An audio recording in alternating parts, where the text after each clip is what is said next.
KG1 dagina class 10 fawdi PR English school da tamjare.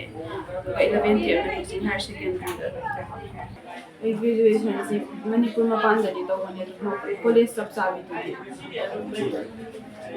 Kunci da kari wage haine yam taw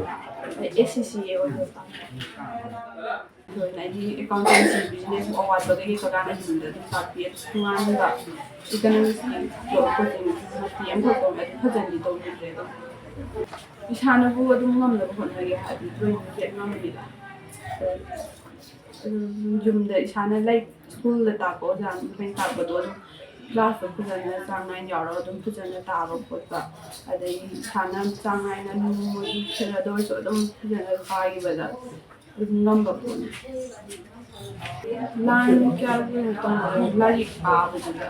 사람이 동리 그지 가다가 아주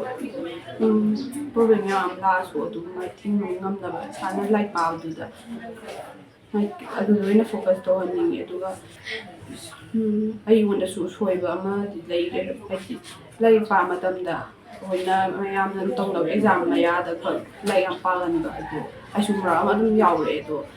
ꯐꯖꯅ gap ꯄꯥꯕꯗꯒꯤ ꯑꯩꯈꯣꯏ ꯑꯗꯨꯒꯤ ꯁꯣꯏꯕ ꯈꯪꯕꯩ ꯁꯨꯝ ꯂꯥꯏꯔꯤꯛ ꯄꯥꯕꯗ